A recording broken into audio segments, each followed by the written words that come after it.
couple of months ago, I invited any one of you who owns a Hyundai Ioniq EV 28 kWh to participate in a simple experiment. We were going to try and crowdsource a picture of battery degradation for this car using a common methodology.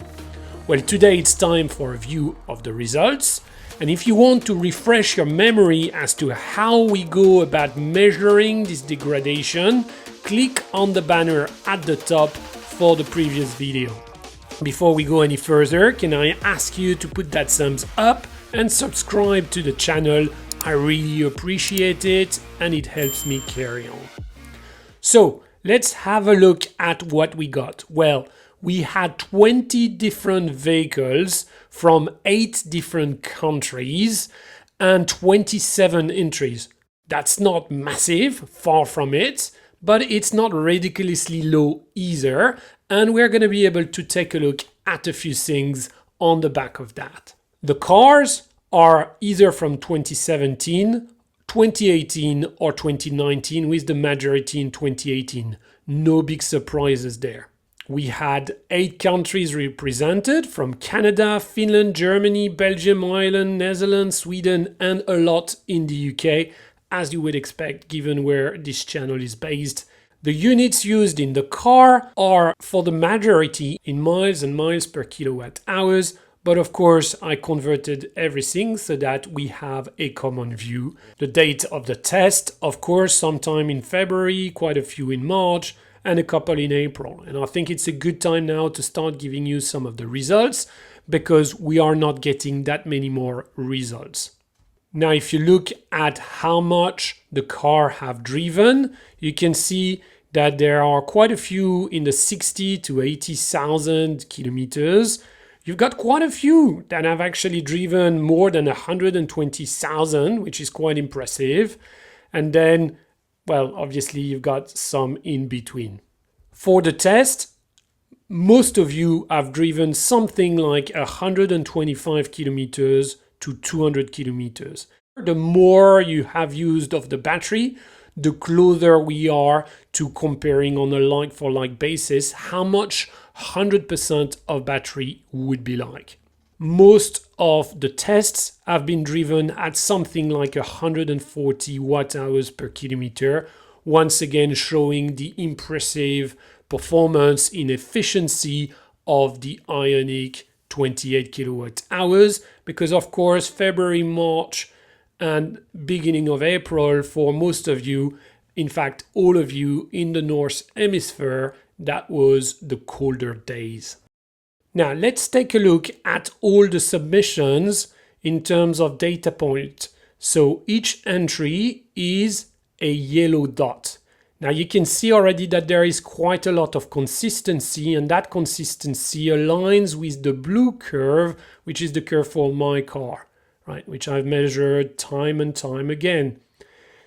So the one observation here is that a few cars seem to be underperforming slightly compared to my car, but many are very, very consistent on the curve. Energy used as a function of how much of the battery capacity was delivered or was used for driving the car. There is one dot here which seems like an outlier. It actually claims 26 kilowatt hours were used. By the time it was down to 15%, that's no good. That means more than 28 kilowatt hours of battery. I'm going to be discarding that one. In fact, the user said that they used Ioniq Info, and that's a different display, and in fact, if anything, it didn't follow quite the methodology that we talk about. So this is the one data point I'm going to remove here. Having removed this outlier and also accepted that, of course, at 100% battery, no energy has been dispensed, we can then look at the interpolated curve for all those cars. This curve is in fact very similar to the curve I have, slightly below, as I've mentioned already, because some of the cars probably are slightly more degraded or deliver a bit less, but it finishes pretty much in a similar spot. That is very important because when I'm going to be comparing those different cars, I'm going to be estimating how much it would be at 0%. And I'm going to use a non-linear interpolation. And therefore you want the blue and the gold curve to be very similar. Otherwise, you'd be comparing apples and pears. Now, saying that, all of those points over here, all of those dots, they are in a similar space, and therefore I'm not too concerned about what we are doing to redress the fact that not all of the drives were to 0%. Very impressive for those who have submitted those kinds of values over there at 2%, 4%, and 0%. Having said that, very happy with the dots that we get, all the entries in that space. Very useful. Thank you very much.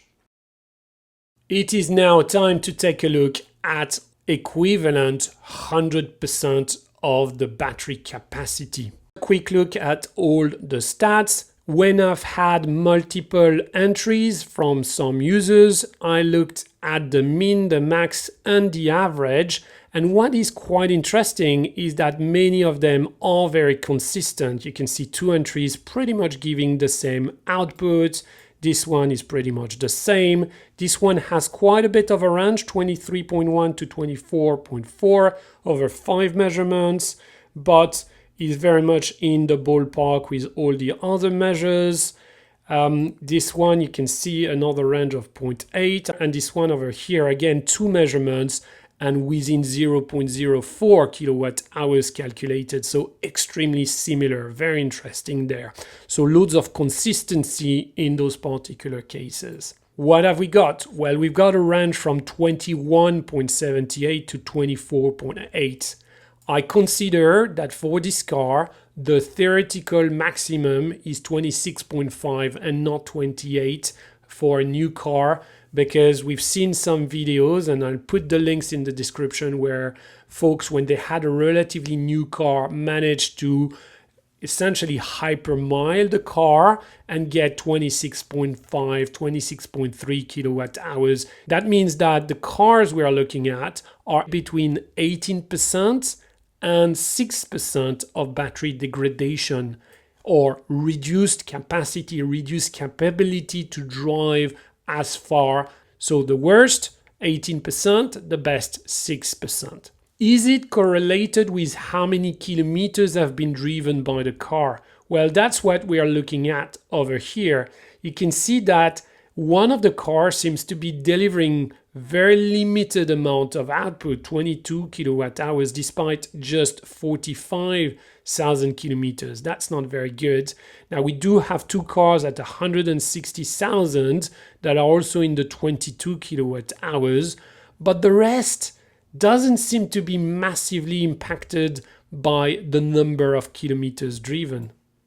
Now, you may prefer to have the variant of this chart, which shows this as a function of how much of the battery is remaining. So how much battery capacity, again, 100% would be a kind of brand new car. And we are saying that the range of outcomes here is 82% to 96%. If you are looking for a trend, well, good luck with that, because clearly this number tells us this is not very good quality of correlation. I mean, there is a bit of that, but it's a little bit all over the place. If you are looking for a relationship, the one that comes from that trend line is that we are losing about 0.29% of battery capacity for every 10,000 kilometers driven, which is very small, frankly. And again, you can see all of that seems to be a bucket more or less in the same space. Now, can we find anything related to the age of the car? Well, obviously, we've got only 3 years. If anything, the 2019 cars are anywhere from 22 kilowatt hours to 24.5. And if anything, almost the older cars seem to return the better battery capacity. I think it's more a function again of how it was used, but this doesn't seem to correlate very strongly with this small sample, the age of the car with the battery degradation. Now, one of the things I was very interested to look at is whether the temperature outside would be a key factor in how much you are able to deliver in terms of overall energy. And if anything, from 0 degrees Celsius to 15 degrees Celsius, again, we are all over the place. And if we are looking at the trend line, well, then this is saying no correlation really. Now, having said that, I know that when my car is more on 30 degrees Celsius, 35 Celsius, having done a number of charges, I tend to think that I can squeeze an extra 0.5 kilowatt hours from the car, maybe nearly 1 kilowatt hours. This again is a very small sample and I wouldn't spend too much time on this one. This is one to watch.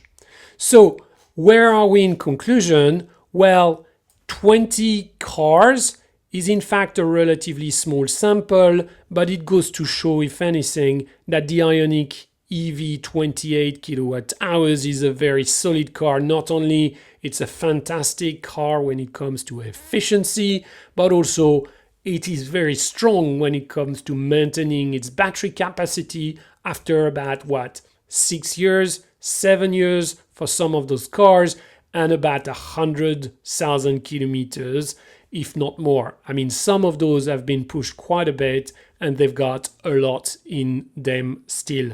So I think that's really good.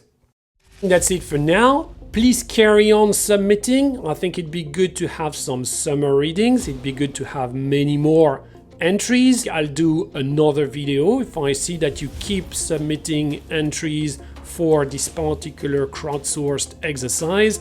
In the meantime, well done to the Ioniq 28, and thank you very much for watching. I'll catch you next time.